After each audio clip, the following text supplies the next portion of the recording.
salvo en adolescentes, si bien el paciente es alguien a quien vamos a escuchar, al quien vamos a tener presente y todo, pero siempre vamos a verlo en forma contextualizada e integral con su familia. Otra cosa que es fundamental cuando hacemos una historia clínica es comprender la importancia de la epigenética en el proceso de salud. Cuando hablamos del proceso de salud, incluso, a ver si voy espérame que tengo que admitir, pero me salió.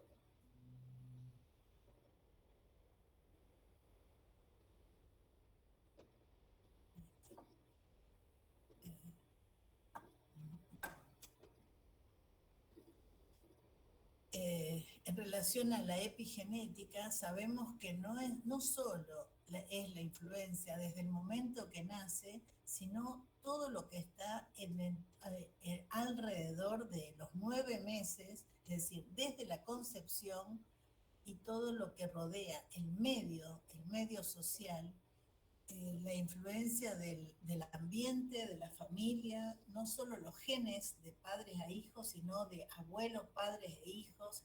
Todo hay que tenerlo como de mucha jerarquía en el proceso de salud. ¿Tú quieres? Vale. ¿Qué? ¿Hablaron? Me parece que se olvidó el micrófono. Ahí lo cerró. Fue mi micrófono, perdón. Ah, bueno, está bien. Y bueno, entonces, y esto que ayuda un poco a lo que le estaba diciendo a la epigenética es interpretar el impacto del entorno familiar y social en el proceso salud-enfermedad. Este proceso ustedes, gracias a los cambios de medicina y a cómo uno va trabajando en función de problemas, ya está claro que el proceso de salud-enfermedad debe considerarse lo social. Ya no es más esta parte tan orgánica como lo veíamos hace muchos años. Pero de todas maneras es bueno recordarlo siempre. Esperen que otra vez... Esto, la verdad que cuando empezamos a tener que interrumpir para admitir no está bueno y por esta vez vamos a admitir, pero la próxima ya vamos a... Ahí estamos. Ay, ahora me pone...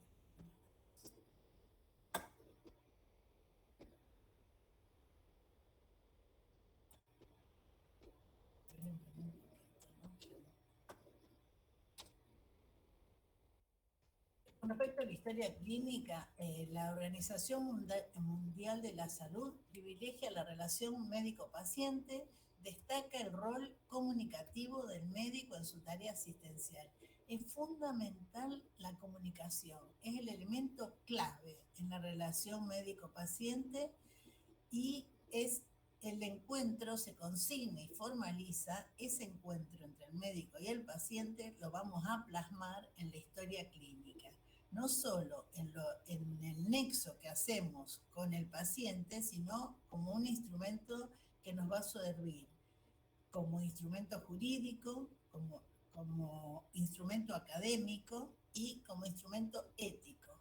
Es decir, que necesitamos registrar todo y dejar por escrito todo en los registros informáticos. ¿En qué consiste? Necesitamos... Disculpe que le interrumpa, pero no están pasando las diapositivas. Se quedó en la segunda. Perdón. ¿Y por qué? No, está bien que me interrumpiste, pero no sé por qué. ¿Ahí? No. Momento, que ya voy a...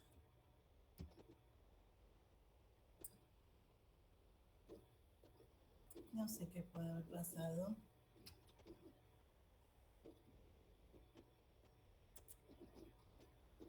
Volvemos otra vez, no se preocupen.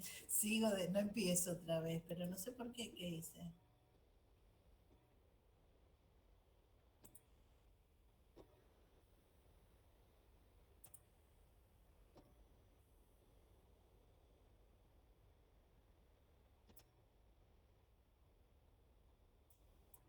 Bueno, chicos.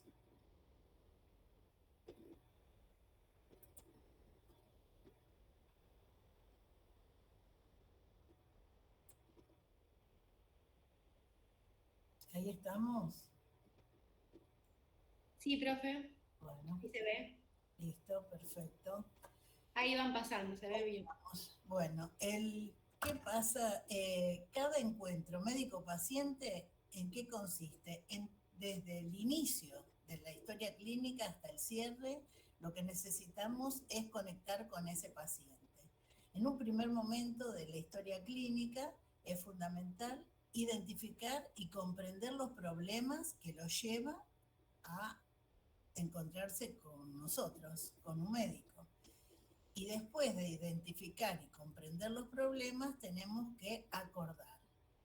Acordar cómo va a ser el proceso de atención.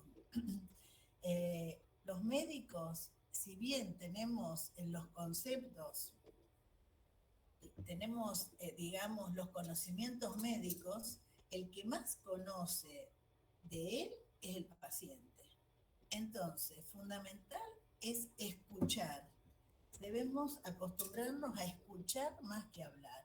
Es la idea de poder tener siempre una apertura para después poder ir armando lo nuestro, pero necesitamos de hacer una buena anamnesis, pero la anamnesis es más, el médico no tiene que hablar, sino que escuchar. Con respecto al motivo de consulta, es clave. Cuando hablamos del motivo de consulta, es saber qué fue lo que lo trajo a consultar. Generalmente es consulta por una cosa y es por lo que consulta. A veces busca algún motivo que no lo tiene, que le da vergüenza a lo mejor consultar y vuelve, consulta pensando, no sé, un motivo de consulta, le duele la cabeza, pero después uno se sienta a charlar, sobre todo con adolescentes, y ese dolor es que estaba preocupado porque no estaba menstruando y no sabía qué le pasaba. Entonces, siempre en los motivos de consulta puede haber un motivo real y puede haber un motivo que hace que nosotros tengamos que interrogar un poco más para llegar a la consulta, al verdadero diagnóstico, ¿no? Otras veces, como motivo de consulta, y eso tiene que ser una alerta para nosotros, por ejemplo, cuando hay algún traumatismo, algún golpe que que nos parece que no puede ser, que, por ejemplo, que dice, se tropezó con la hermanita y tiene un chichón, que le haga una radiografía y tiene una fractura. Bueno, entonces cuando no coincide lo que uno ve con lo que el papá dice, siempre hay que sospechar y seguir interrogando, porque muchas veces es como que hubo a lo mejor una pelea entre el papá y la mamá, se empujaron y cobró el niño, y siempre esas cosas es las que tenemos que estar percibiendo desde el primer momento que llega a la consulta. También es una manera, el motivo de consulta y la entrada es ver cómo se manejan. Ustedes saben que no es solo lo que dice, sino la actitud de la madre, cómo lo trata el niño, cómo lo cuida, cómo nos mira, si nos mira en los ojos, si no nos mira. Saben que en comunicación siempre hay un lenguaje verbal y un lenguaje que es el de los dialógico, digamos, un lenguaje que es el de los gestos, ¿no? Entonces, los dos son muy importantes. Por supuesto, bueno, este motivo de consulta, los antecedentes, ver todas las perspectivas del niño y del padre, todo lo que podamos preguntar, digamos, este interrogatorio, además del motivo de consulta, tiene que ser lo más profundo posible, siempre y cuando lo habilite la situación. A veces yo siempre les aclaro que no siempre puedo hacer la misma historia clínica. La historia clínica no se hace de una sola vez, se hace a lo largo del tiempo si es un paciente que yo lo sigo, que lo conozco, que es mi paciente. Pero si yo estoy en una guardia y llega con una herida sangrando, no voy a empezar a preguntarle si cómo nació, si la abuela lo quiere, cuándo le dio voy a tratar de resolver el motivo de consulta que estoy viendo antes y después sería lo demás.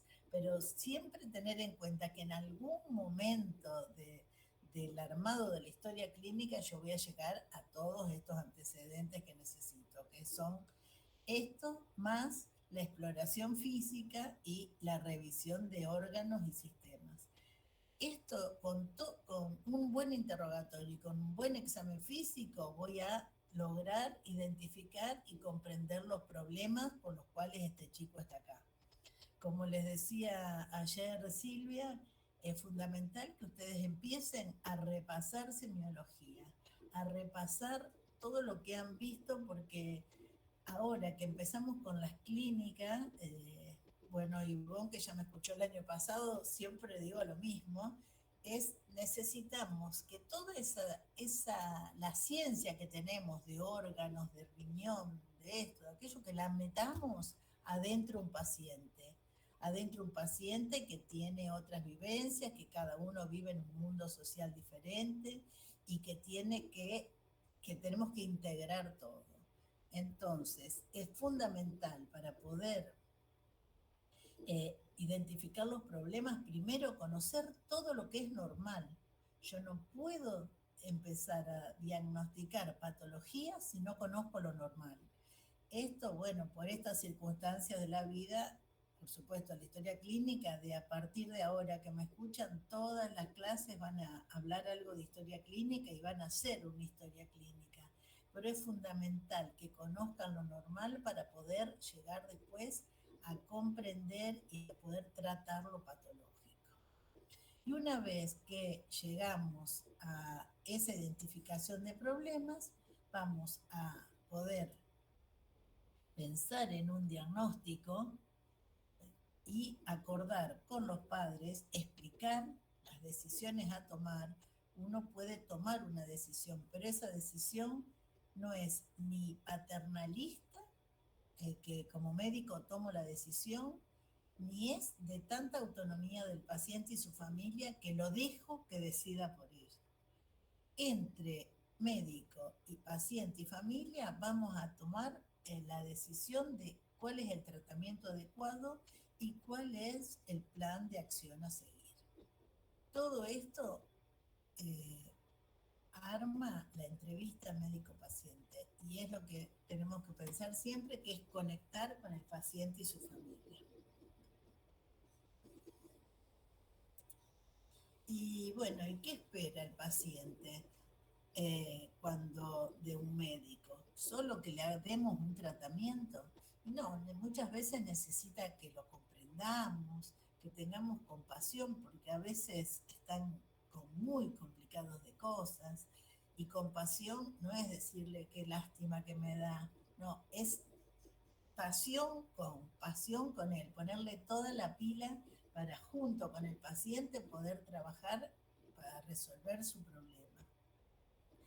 También muchas veces pretende del médico que seamos empáticos, y empáticos no es lo mismo que simpáticos, es decir, ay, qué lindo el nene, ay, que no. Empáticos es poder compenetrarnos con lo que le está pasando y poder entenderlos, pero entenderlos para ayudarlos, entenderlos para poder juntos llegar a la mejor resolución. También necesita de los médicos ser escuchado. Los médicos nos cuesta mucho escuchar, nos gusta más hablar que escuchar, y es la primera respuesta, escuchar.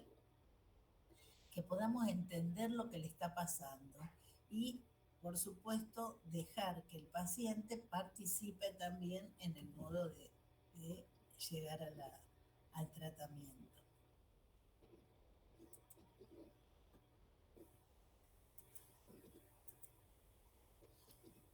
Entonces, los objetivos que tenemos en esta entrevista que hacemos con todo lo que vamos es, necesitamos primero de todo, en este desarrollo del año, primero, como dijimos, recuperar los conocimientos de los ciclos anteriores, saber realizar correctamente la historia clínica y el examen físico. Necesitamos proponer las hipótesis diagnósticas.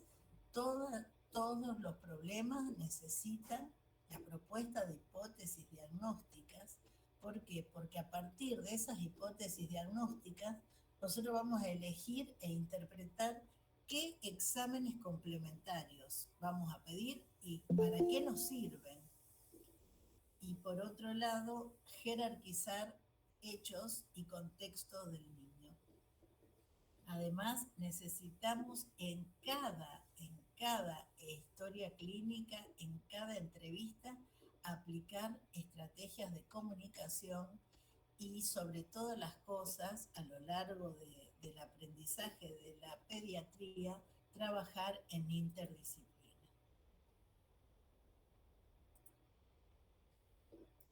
Con respecto al tema específico de la comunicación con el paciente, bueno, esperen que voy a aceptar y espero que me haga lío con la otra vez.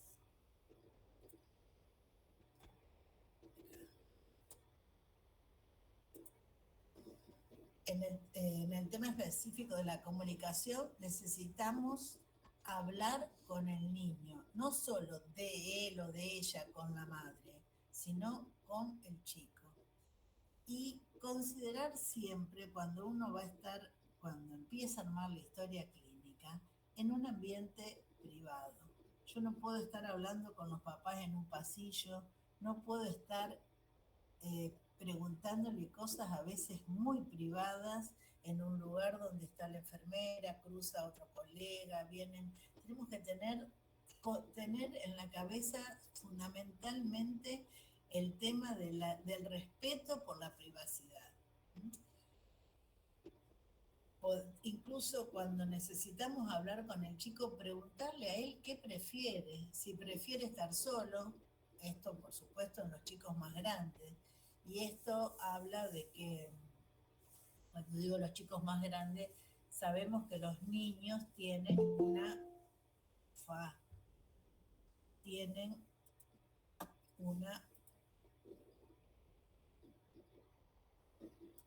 autonomía progresiva. ¿Esto qué quiere decir? Que a medida que van creciendo, uno puede ir tomando decisiones propias. Un niño a los 3 años, y le voy a explicar, tiene que saber, hay verdades, hay pautas que no podemos fallar nunca. Primero, no se les miente nunca a los chicos. Yo puedo decírselo, no hace falta explicar tantísimas cosas, se explica lo necesario, se explica para que lo mínimo que pueda entender. A veces los chicos no quieren saber mucho, pero lo que nos preguntan o lo que les decimos tiene que ser la verdad.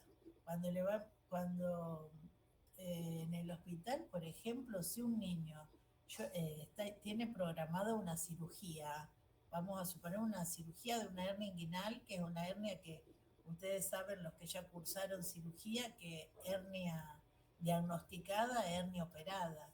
O sea, tiene 2 meses o 2 años o 10 años, cuando le ven la hernia hay que operarlo. Pero si el niño en el momento de la cirugía empieza a llorar de tal manera que no quiere operarse, se suspende la cirugía y se programa para otro momento. Por supuesto, en cosas programadas, pero el deseo del niño se escucha, el derecho a ser escuchado se escucha. Y esto de la autonomía progresiva es así como cuando son más grandes, cuando decir, bueno, ¿qué preferís? ¿Preferís tomar una pastilla o preferís jarabe? ¿Preferís, te voy a tener que pinchar? Bueno, ¿dónde te duele menos? Siempre escucharlo y siempre tratar de, en lo que se pueda, acordar todas las cosas con los niños, explicarle, ellos necesitan saber, te voy a hacer un análisis, vamos a hacer una radiografía para ver cómo está tu hueso, vamos a hacer una tomografía, para lo que sea, necesitan saberlo. Escucharlos activamente y prestar atención al lenguaje corporal y al tono de voz. Los niños a lo mejor no nos van a poder decir muchas cosas, pero sí con el lenguaje corporal y con el tono de voz a veces no entendemos muchas. Y también es importante a veces utilizar dibujos, juegos u otras herramientas para una mejor manera de comunicarnos. Profe, perdón, yo te tengo una pregunta. ¿A partir de qué edad, no bien la edad, a partir de qué momento te empiezas a direccionar las preguntas al niño? Porque no sé si a partir del momento en que habla o que pueda explicar. Sí, no hay una edad. No hay una edad fija, decir a partir de los 5, de los 6, de los 4. Sí, uno cuando ya empiezan, salvo en los más chiquitos, pero preguntarle a dónde le duele o marcame con un dedo a dónde te duele. Por ejemplo, algo muy frecuente en pediatría, los dolores de panza. Bueno, mostrame con un dedo a dónde te duele. Eso se puede hacer. No, las preguntas, muchas de las preguntas básicas que uno hace como pediatra de antecedentes y todo, lo más probable es que los niños no lo sepan. Pero sí, después, sí, otras cosas que ellos puedan entender. Por ejemplo, cuando uno empieza a evaluar el desarrollo psicomotor del niño y todo, a qué te gusta jugar, o ponerlo, bueno, ¿querés que juguemos con cubos? Vamos a jugar con un cuento, vamos a leer un cuento, ¿te gusta leer cuentos? Qué sé yo, las cosas, uno se va adaptando al lenguaje del niño, pero puntualmente las preguntas en relación a patología o a cosas, no hay un momento en que, una edad adecuada. ¿Me explico? Sí, gracias. Por ejemplo, porque en la mayoría de las preguntas, qué sé yo, ¿tiene todas las vacunas? Y no vas a ver.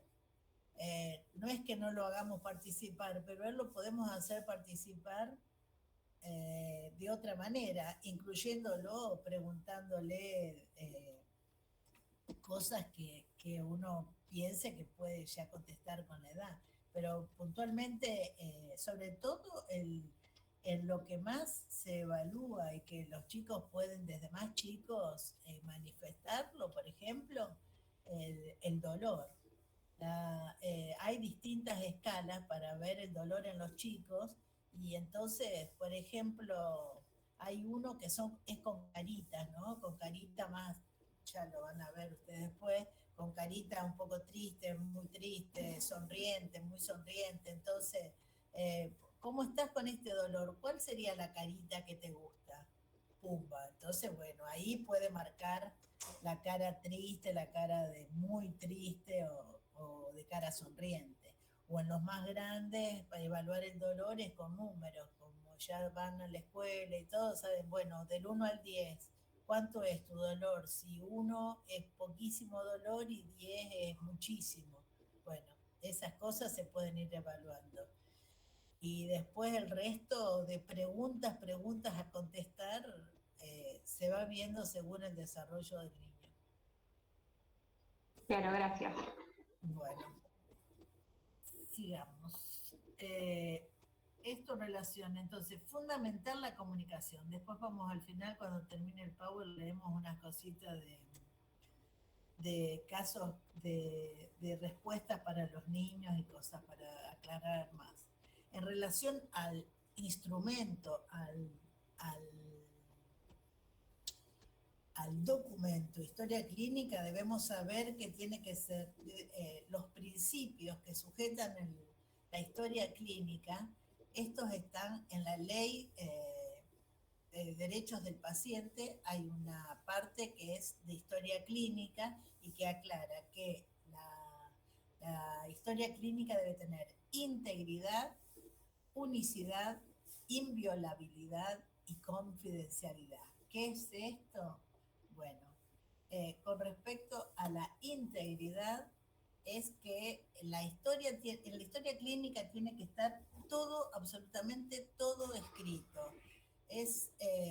Se necesita que estén los consentimientos informados, que ya vamos a hablar un poquito más de eso, las hojas de indicaciones médicas, todos los datos de enfermería, todos los protocolos quirúrgicos, las prescripciones de dietas, los estudios, todo, absolutamente todo tiene que estar escrito, desglosado, con identificación de la firma del médico que lo hace, firma y sello. Firma y sello y siempre con constancia de fecha y hora de cada rol, de cada actividad. Esto es clave porque es lo que es donde plasmamos toda nuestra acción médica. Todo lo que está escrito en la historia clínica es lo que uno entiende que se hizo con el paciente. Lo que no está escrito, como dicen los jueces, no se hizo. O hay que esmerarse en convencer al juez que lo hicimos, pero nos olvidamos de escribirlo. Entonces es clave poner todo, no se puede tachar, sí se puede salvar, que decir no corresponde y escribir abajo, pero todos los detalles, hora, fecha, hojas foliadas, hojas fecha por fecha, fecha por fecha no, hora por hora. Eso tiene que estar en toda la historia clínica. La otra cosa, el principio de unicidad, que tiene que ser una historia única en cada establecimiento, así, en cada hospital, en cada sanatorio, la historia clínica tiene que ser única y tiene que saberlo. La historia clínica corresponde al paciente. Nosotros lo que tenemos que hacer es, tenemos a cargo la guarda de la historia, la custodia de la historia, pero la historia clínica debe estar, es del paciente, tiene todo el derecho a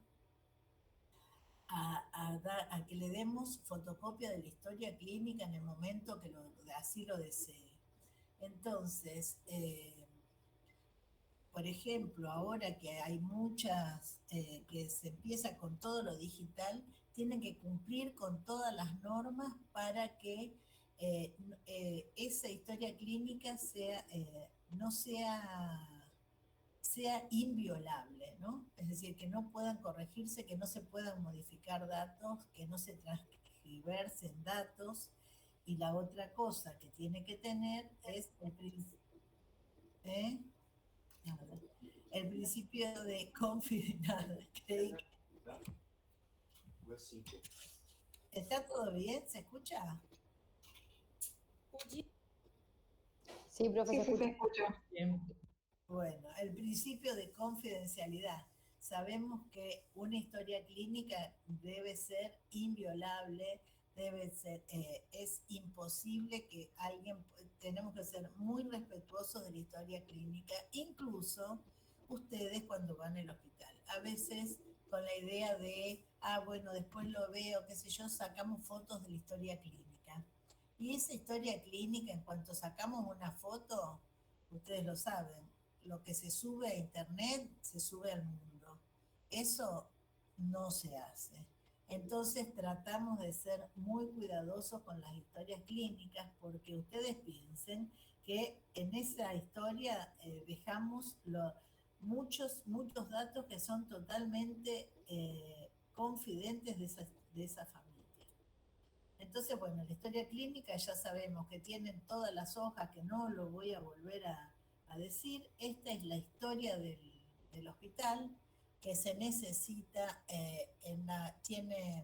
estas las van a tener y cada uno después se va a llevar un juego, le piden a cada uno de sus docentes un juego de la historia clínica de internación, que tiene en la primera hoja los datos Los datos de filiación, siempre tienen que estar los datos de filiación. Después siguen los antecedentes perinatológicos, embarazo, trabajo de parto, parto, periodo neonatal. Todo esto tiene que ser sumamente minucioso y pensando, cada cosa que yo pregunto, tengo que preguntar para qué la quiero, por qué quiero saber eso. Si no, no pregunto. De curioso, todo me tiene que servir para llegar al diagnóstico. Esto se los quiero mostrar para que no se pongan tan nerviosos cuando empezamos a preguntarle la historia del desarrollo, qué hacen los chicos a una edad, qué hacen a otra.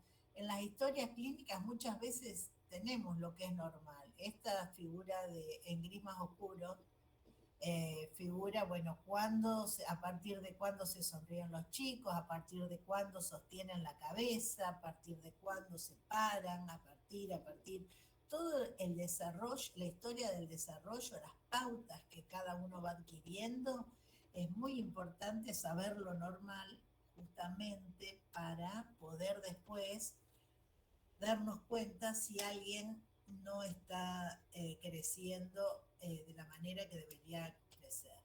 Entonces, eso es fundamental poder saberlo bien. Por lo menos, lo grosero que tienen que saber, que la sonrisa social más o menos aparece al mes de vida, que la cabeza la sostienen a partir del segundo o tercer mes, ya sostienen muy bien la cabeza, que a los 3 meses, digamos, tienen que sostener la cabeza. A los 6 meses se sientan, a los 9 se paran solos y antes del año o al año empiezan a caminar. Eso es lo mínimo que tienen que saber. En el medio pueden saber otras cosas, que cuando empiezan con las primeras frases, a partir del año, otras, pero 3 meses sostener la cabeza, 6 se sientan, 9 se paran y 12 caminan, es lo mínimo que le vamos a preguntar. Lo cuento porque en los finales nos ha pasado que no se lo olvidaron, seguramente que porque estaban nerviosos, pero es lo más grosero que tienen que saber. Después, bueno, siguen, además de todos los antecedentes, siguen con los antecedentes personales, patológicos, todo está escrito. Fíjense todo el tema de las vacunas, la historia alimentaria, los hábitos. Esto, cada cosa es muy minuciosa, no me puedo poner a desarrollar todo porque no los veo, pero me imagino que ya deben estar bostezando. El análisis, bueno, de la situación vital, cómo duermen, cuántos duermen.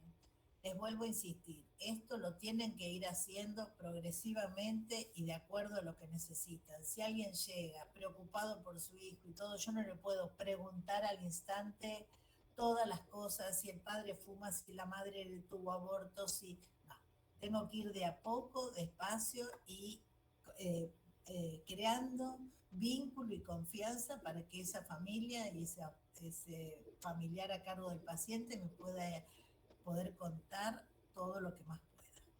Y después de toda esta anamnesis, el examen físico, que también lo tienen acá escrito, todo muy minucioso, para poder llegar a buen puerto. Después que tienen todo el examen físico, hay un resumen clínico en el cual cuentan lo grosero del motivo de consulta, de la enfermedad actual, que es necesario ir desarrollándola, o sea, día por día, cómo fue sucediendo cuando viene por una enfermedad, cuáles serían los planteos diagnósticos, y como dijimos antes, con los planteos diagnósticos, y yo de acuerdo a lo que me planteo como diagnóstico, plan de estudio y tratamiento. Esto es todo lo que necesito tener de la historia clínica. Después del plan de estudio y tratamiento, voy a tener lo que sigue cada día. Esto que les estoy dando un poco es, por supuesto, de la historia clínica de un paciente internado, ¿no? todo lo otro en un paciente en consultorio yo lo voy haciendo de a poco. Las evoluciones sería cada visita que va en consultorio, pero en internación es todos los días la evolución y el tratamiento, qué interconsultas se hicieron, saber, bueno, por supuesto, todas las hojas de enfermería tienen que estar escritas en la evolución, y al final hago una epicrisis. ¿Qué es la epicrisis? La epicrisis es un resumen, súper resumen de todo lo que sucedió en esa internación, que figura al final de la historia clínica. Entonces, alguien que quiere leer rápido cómo fue, qué pasó con este paciente, lee ese resumen. En ese resumen, que es la epicrisis, está, está todo lo más importante. Después puede ser que algún dato no esté tan claro, entonces ahí alguien irá a buscar dentro de la historia clínica qué datos le faltan. Pero todo lo grosero tiene que estar resumido en la epicrisis, que no es más que media página o menos, es bien resumido lo que sucedió en la internación. Y otras cosas relevantes, por ejemplo, que podrían pasar en la atención de un paciente y que tiene que figurar en la historia clínica, por ejemplo, si tuvo conflictos, no sé, que tuvieron que hacer alguna consulta al comité de ética, que tuvieron que pasar a trabajo social, todo lo que necesite, todo lo que suceda con el paciente tiene que estar anotado en historia clínica. Y esto es un poco lo que le dice, estos derechos a respetarlos, no vayas a pasar como con los 10 mandamientos, porque todo lo que estamos diciendo de cómo hacer la historia clínica antes era una recomendación, pero ahora está la ley. O sea que todo lo que decimos, si no lo cumplimos, hay una ley que no nos protege. Y dentro de la historia clínica también hay una cosa fundamental que es el consentimiento informado. El consentimiento informado, ¿alguno sabe lo que es? ¿Escucharon hablar de consentimiento informado? Sí, es un documento que se escribe diciéndose, o sea, escribiendo las pautas que se le va a hacer al paciente, por ejemplo, quirúrgicos o no, donde el paciente tiene que firmar si da su aprobación. Y es un registro legal. Perfecto. Si da su aprobación o si no la da, puede ser consentimiento que acepta o rechazo informado. Pero es que frente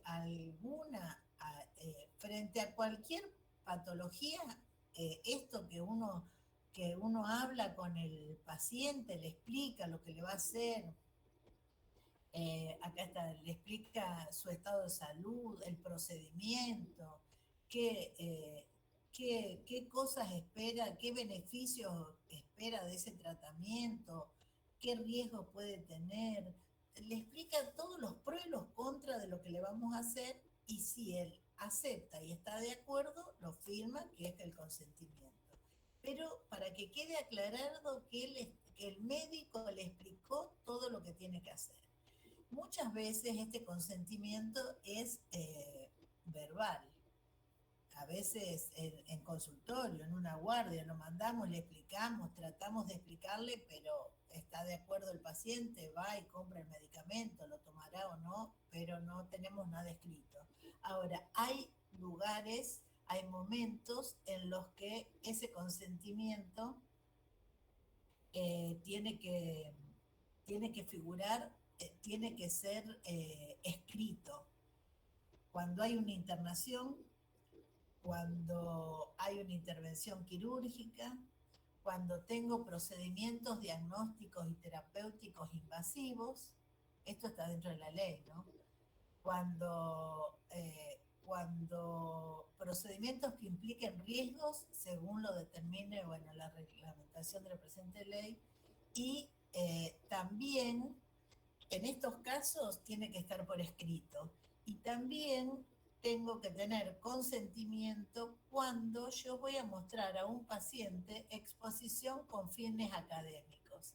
Se requiere el consentimiento del paciente. Yo no tengo por qué ir a contar que Juan Pérez se operó de una apendicitis. No tengo derecho, menos nombrándolo, pero muchas veces hay datos o fotos o lo que sea. Entonces hay que ser muy cuidadoso con la exposición a fines académicos porque,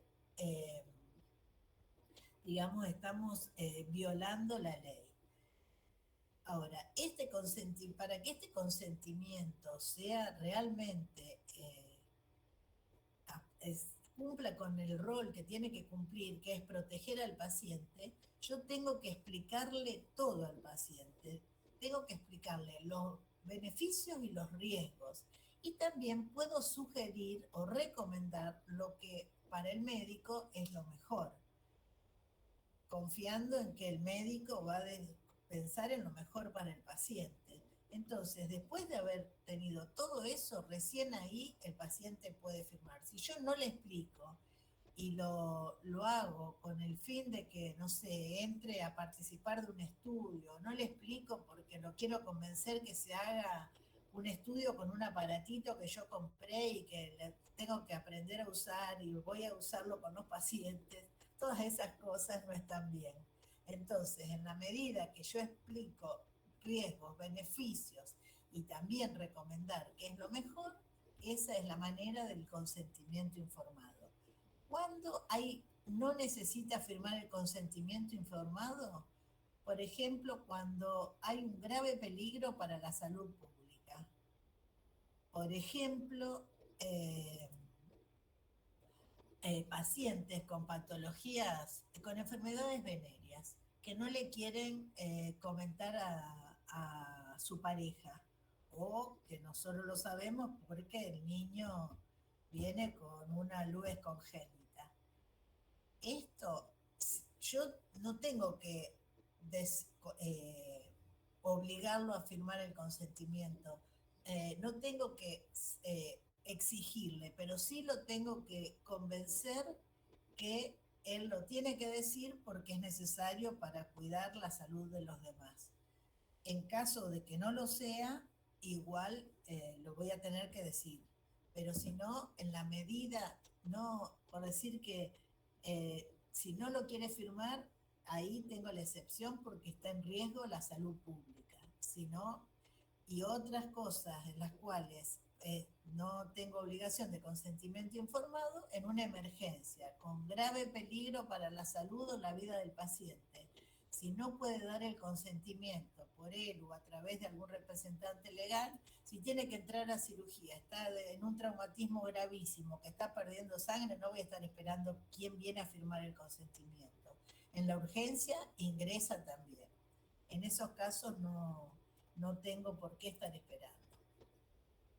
Bueno, estamos ya, no se pongan nerviosos, ya terminando un poco, sugerirles, Paco Maglio es un bioeticista muy conocido que falleció, fue infectólogo, fue famoso, un gran médico terapista, y en los últimos años se dedicó a poder humanizar la medicina. Y esto es un poco lo que uno apuesta, ¿no? La medicina no solo debe curar enfermos, sino enseñar al pueblo a vivir en salud y a tratar de que la vida se prolongue.